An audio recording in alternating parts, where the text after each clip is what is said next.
How the heck are you, everybody? I am Fastidious. Welcome to the channel. We have a lot to cover in this video. First off, I'm going to tell you how you can already get very easily 500 free diamonds. For free, 500 diamonds in your inbox. And actually, there are 800 diamonds more coming. We're also going to talk about should you summon for this Talon and Lyra banner. And oh, look at this. Philippa is officially here and she is on rate up. That's pretty fun. So we'll do a nice little overview of these two. I'm not going to dive super duper deep, just give a broad strokes impression on, frankly, why I think both these girls are good and worth going for, but I will have guides on both of them coming very soon. If you want, I already have a guide on Lyra out from Christmas last year. Definitely go check that out. It's a Lyra Apocalypse 2 Semra showcase. Very nice. On top of that, I want to give you a very brief primer on how pity manipulation works. So if you haven't done your summons yet today, I want to show you how you can jump between the Anora Limited banner and this Talon Lyra banner and leverage your pity. So in certain circumstances, you basically get a free legendary. It does depend on not pulling Anora early and hitting at the right times, but for many people, you will get a free or heavily discounted legendary. So it's a pretty good situation to be in. So let's go over the diamonds, then we'll do the should you summon, then we'll do the primer on pity manipulation. If you want like a deep dive look at pity manipulation, I've put out 3 videos on this thing. So just search Fastidious pity manipulation on YouTube. This is probably the most in-depth one. This is, I believe, the second one I did, how to get a free legendary using pity manipulation. I give a bunch of examples. I open up my Google Sheets, all that stuff. This was the first one with Dahlia. This one's pretty clean. I think you'll understand it. And then finally, we've got the Wukong one from 3 months ago. Watch one of these. I would suggest the dummies one. No offense, but you will understand. But in this video, I'll give you the TLDR version. But if anything is like, oh, I didn't really get what he said, jump, go on YouTube and find one of those. Let's talk about the diamonds first. So if you didn't know, it is Easter. And whenever it's a holiday like Halloween or Easter or Christmas or the anniversary, Valentine's, they give certain creators, they choose little 100 diamond promo codes. So you might be thinking 100 diamonds isn't that juicy. Well, it is when there are 14 creators that are putting out codes, because then it's 1,400 diamonds. Actually, did I say 800 more? It's 900 more. So there are 500 available right now. And then there'll be another 9 creators posting, and that will be 900. So that is pretty dang good. I'm gonna get the list for you. So simply, all these creators will post videos with their promo code. The promo code's always gonna be, like if it's Susie's code, it'll be like Susie and then something Easter themed. I'm not gonna explicitly share those codes in this video. Go find those creators' videos and give them a little love. You'll find the code there. But I will tell you who have already shared them and who will be sharing them in the next couple days, myself included. So click on your avatar, you go to settings, you go to redeem code. This is where you put it in. And I've already done it for 5 creators that have shared it. So at the time of filming, Susie, Dr. D's, Mark Deer, War Guides, Destined, Sebastian, and Stormy. Oh, so there's actually 7. I've only done 5 of them. I only did the first 5. So I've got 2 more to do. But from those 7, I've done 5. And you can see they just go straight to your mailbox. So 1, 2, 3, 4, 5. They're all the same. I can claim 500 diamonds. Not too shabby. So yeah, I got 500, but you can already get, at the time of filming this, 700. So actually give me 1 second to put the last 2 codes in. All right, I put the last 2 in. So the first 5 I had done were Susie, Dr. D's, Mark Deer, War Guides, and Sebastian. And then the 2 most recent are Destined and Stormy. So that brings me up to now 700, right? Here's another 200. And you guys can get all of these now. Each one of us has a code that has 200,000 individual uses, and they're available for a couple days. So when you see this video, go to all these creators and go get their codes. At the time of filming, the people who have not yet shared their codes are myself, Mortar Mike, Slate, Jake, Jandid or Hondid, Prospector, and Biff. So there's another 7 on the table. So there's 1,400 total. 14 codes total, 1,400 diamonds total. Right now, 7 codes have been shared and 700 more are going to be available. So check that out. Mine will be shared tomorrow, so you can look forward to that if you want. You'll find it right here on this channel. And please try to go to those individual videos and give all the different creators support, because I'm not going to share their codes for them. You got to go find their content. All right, let's do the should you summon. We've got the brand new kind of very multi-use hero Talon on rate up, along with the first rerun ever of Lyra. So Talon can be deployed on any active tile on the entire map, whether it is ground or platform. When she's ground, she becomes this kind of tanky DPS polar bear, owl bear kind of thing. And when she's on a platform, she's a typical marksman. It is very unique. It is very strong. And that strength is only enhanced by the fact that she's the only character in the game that can do that right now. So if ever there's a piece of content where you're like, dang, I only have one spot left, and I wish for part of that fight I could bring a good ground unit, and part of that fight I could bring a great marksman, now you've got an answer in one package. Lyra is just a phenomenal DPS for single target magic damage, and she brings excellent debuffing for any single target debuffing situation you need, mostly boss content where you're bringing a lot of magic damage. Let's start with Talon. This is not going to be a full kit breakdown. I already broke her down about a week ago when I broke down all the new heroes that are coming. So it was Talon, it was Phelan, and it was Malric. I will have a guide on her, almost certainly coming out tomorrow. But the gist of what you need to know is she's got two forms. So she's got this marksman form. She's always classified as a marksman, though TBD if this is what tactical mastery is, but I believe it's possible that this tactical mastery is she's like got this dual stance thing. So if you deploy her on a platform tile, she will be a marksman. And then if you deploy her on the ground, she's somewhere between a fighter and a tank. Very nice. She's got 4 base blocks. She can hit quite hard. She's a really good magic DPS. War Guide's had some amazing testing that you can already see now if you want to go check out his video. Otherwise, you can wait for my guide tomorrow. She fairly stacks up to like a Sung Wukong and Hex in guild boss damage. You know, when you get to super high awakenings and plus 25 exclusives, those two pull away. But, you know, up to a point, she's right there with them. And after that, she's just maybe a tier below. So she's not going to be like an ultimate boss slayer, but she's going to be extremely good. So maybe more of an S tier as opposed to an S plus tier. Also, for everyone asking about my website and the tier list rankings, over the next couple weeks, I will be updating and reforming how I do all my ratings. So please just be patient for that. But I can tell you now, she would be very highly rated. Because as a DPS, as a marksman, she can do a lot of good stuff. As a magic DPS marksman, she's now the second best in the game, full stop, after Hex. That's pretty important.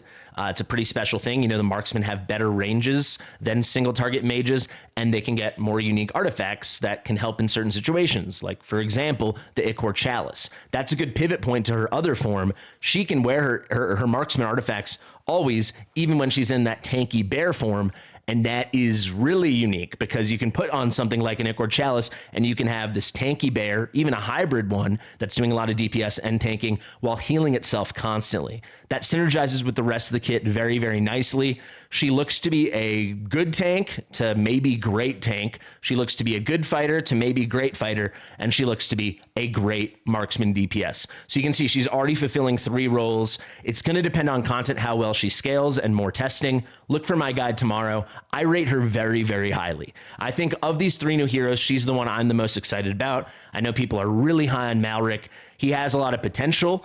But with her, I'm already seeing that potential realized, especially on a new account. You're essentially getting 2 or 3 different heroes, depending on how you build her and how you want to use her with this one character. And very unique different heroes. It's not like, oh, this mage you can build as a control unit or a DPS. It's like, no, she can be a marksman or a tank or a fighter. It's pretty amazing. So look for the guide tomorrow if you want a deep dive, but she's really good. She has quite strong awakenings too, so that is certainly something you might want to think about if you're pulling more heavily today. Let's go to Lyra now. So to me, I love Lyra. I love the way she looks. I love the design. I love the thoughtfulness of the kit. The biggest thing to me though, the DPS is huge. There's a lot of fun stuff. She's a summoner. But the biggest thing is this magic res reduction. So this confuses some people in this game. If you're dealing physical damage or piercing damage, so normal damage or piercing damage, that deals with defense. And it does not touch magic resistance at all. So that is the defense that your attack is working off of that's allowing your DPS to scale or not scale, depending on how well that you built your heroes. If you are a magic DPS, defense doesn't matter at all. Magic resistance functions as the magic defense. So this is what you need to deal with. So when you see this, a minus 30% debuff of magic resistance, this is like a magic defense break. You're fundamentally lowering the magic defenses of the target. And this is the strongest one we have in the entire game. 30% is as big as you will ever see. Lyra can do it, and Ajax can do it, or Ajax can do it. And this 30% is huge, and it is 100% uptime because her ult is very brief, only 3 seconds. Everything else she does is going to qualify as a basic attack, and all those basic attacks will continually place this magic resurrection minus 30%, and it lasts for 8 seconds. So if you're against any boss, anything single target in this game, you have 100% uptime on the biggest magic resurrection in the game. Combine that with the fact that the rest of her kit is really special. She's one of only 4 dispellers now. I should have mentioned that actually. Talon does have dispel, so that is really unique, and she's only the 2nd melee unit in the game that can dispel. Should be right here, Nature's Fury. You can see she's going to dispel 1 buff on the target every 10 attacks. That's pretty good because you can build her pretty dang fast, and she scales as a marksman. She has a 2.0 second basic attack interval. So her and Kagiri are the only melee units that can do it. And then for ground units, we have Lyra and we have Lucius. We definitely still need an epic that can do this, so Moonton, please add that. But Lyra can do this, and she's the only magic DPS platformer that can do it. So her and Talon are the magic units that can do it, and then Lucius and Kagiri are the physical units or piercing units that can do it respectively. So you can see here this dispel is pretty good. It's a little finicky to use because you have to make sure she has 2 summons over her shoulders, but most of the time she does have that, but just be cognizant. Combine that with the fact that she has one of the single strongest bursts in the entire game, so it might not look like much here, but this goes down to only 700 cost. It's very brief, so you can start reloading it again, and if we do some math, this goes up to 700% damage. That is very, very nice, and it scales better and better and better with her awakenings. She's just so good. Like, the whole kit works so well. The reason I'm most excited about her is for anyone that wants to be running, especially against bosses, Infernal DPS. Lyra is so endgame because of that huge magic res break, because of how much you can spam a singular bursty ult. She is really good. So she's not to the level of like a Hex or a Soul Cadence, but she's like a notch below, but she also has this crazy enabling. If you're using her for Semra, she has the Dispel. And of course, if you just want to put out a lot of extra damage, she's putting on the most important debuff for those guys in the late and end game. This debuff is going to be like fine for like Guild Boss 1. Up to Nightmare 4, it's not gonna be that special, but for Abyss 1, it is very strong, and then for Semra, it's really strong. She's just really good, and I do want to talk about her awakenings because they're pretty crazy. Her ultimate here, Starfall Strike, will extend the existence of her summons, so it makes her more reliable in having the 2 summons over her shoulders at all times. The uptime's already good of having both, but this makes it even better. When you get her a 3, she reaches full stacks of her passive here. The damage she deals from her 2 summons, each one of those will now match 100% of whatever her basic attack damage is. It no longer will have a penalty. Typically, the focus fire damage and the basic attack damage is halved, where the ultimate damage is the same. And I'm really sorry, I should have said this earlier, but that 700%, it sounds huge to me. Maybe it didn't sound huge to you. That's because if you have both summons up, all 3 of them, Lyra, Summon 1, Summon 2, all of them are doing 700%. So it's a 3-second burst of 2100% damage. That's so great. And then the A5. This is something I think anyone that wants to play Watcher Realms for a long time and considers themselves an endgame player or aspires to be an endgame player should be excited about. Her ultimate now will ignore 70% of magic resistance. It reduces the hero's natural rage regeneration a bit, but you don't really care because you can make up for that very easily with substats and your Pantheon. But she's ignoring 70% of magic res that is additive on top of the debuff she's placing, which is ignoring 30% of magic resistance that she's giving to everyone. This means she fully ignores all the magic defense. So a 2100% damage if you got the 2 summons up, and they are all ignoring all the magic defense. That takes her to a crazy level in terms of DPS. She's pretty special. I would say neither of these guys are absolute top unit in the game must summon, but both of them are extremely good. And there are 2 that I'm going all out. I'm going to pull over 1,000 summons probably on my account unless I get really lucky going for these guys. And I think most players, if you have the means, whether you saved or you want to spend, this is a great banner to go on, especially if you're going to do some pity manipulation with Anora over here. Before we get into that, I do want to show you guys my Smile 1 link is live. It is always live. There's a bunch of fun Easter deals available right now. So if you're excited about the Easter stuff, the good banners, you want to take advantage and you have some money to spend and you don't mind doing that, please don't spend if it's not within your means and you're not a spender already.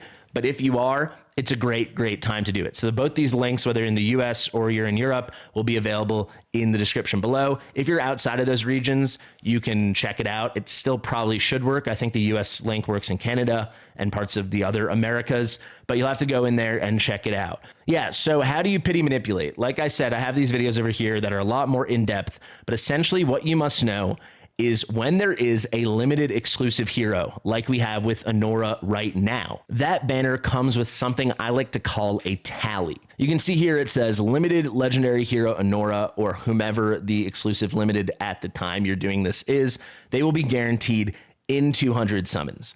In 200 summons, that word in carries a lot of weight here. It is not at. It is in. So it really means by your 200th summon. If you have not yet gotten this character, you will get them at 200. But it does not mean regardless of anything, you will get them at 200. They're guaranteeing you that within 200 summons, you will get the featured character. So in this case, Anora.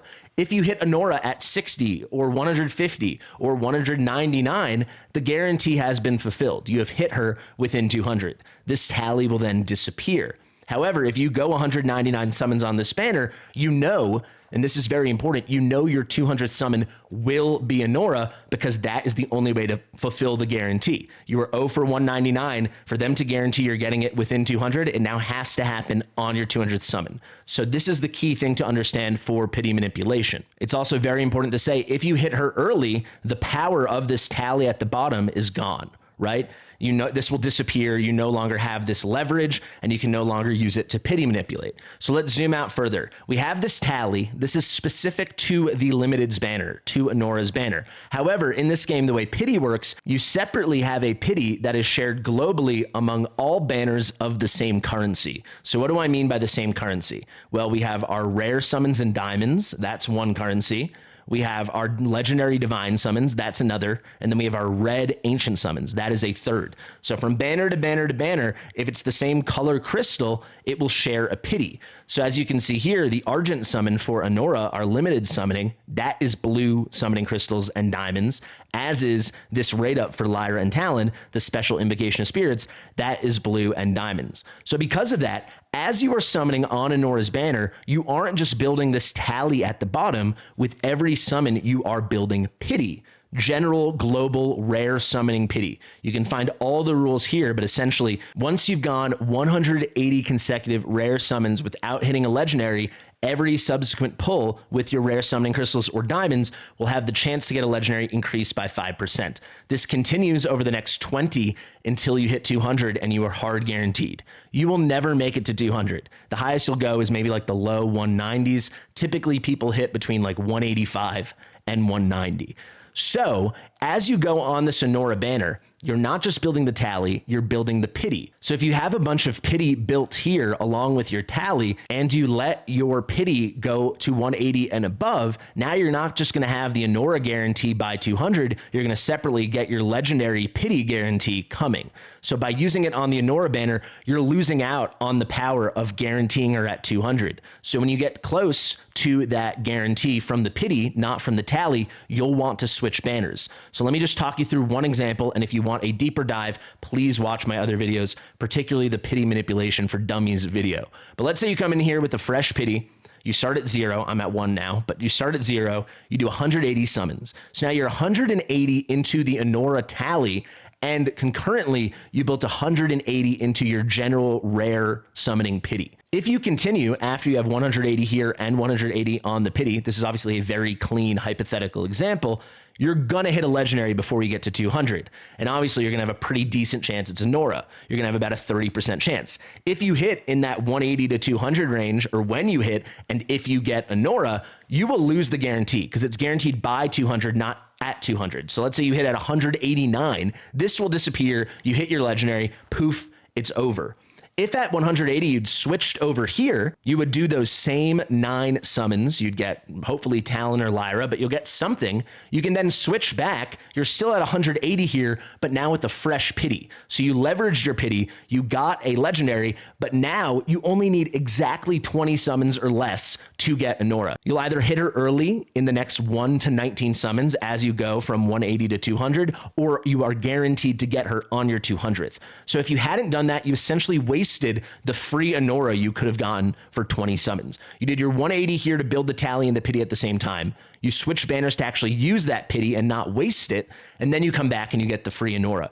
If you had gone here and you hit at 185, you lose the 200 guarantee, you hit Honora through the normal pity, not the guarantee, and now you came out of it with only one legendary. If you didn't waste that pity, you let yourself continue to leverage the guarantee, the tally on the bottom, you switch, you hit Lyra or Talon or whomever on this banner in 9 summons, and you come back, you've now done exactly 209 summons with one extra legendary to show for it than if you'd done the 189 over here. So I guess in that example, it'd be a 20 summon difference. But if you took it to 200 instead of 209 in a different scenario, in that case, you'd get the free or the bonus or the discounted legendary for just 9 summons. So sometimes it shakes out that you save yourself 70 summons. Sometimes it shakes out that you save yourself 179 summons. I mean, it can be a really, really cool thing. Watch the other videos if you want a deep dive.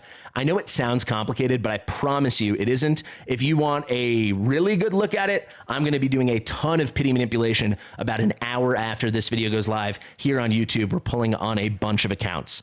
All right, guys, I think that covers everything. Remember, go get those creator codes and get your free diamonds. Look for my code tomorrow. Get my Smile 1 link in the description in the top pinned comment. Let me know in the comment section if you guys are going to go for Honora, Talon, Lyra, all of the above. I'm quite curious. Share with your mother, and I'll see you real soon. Bye.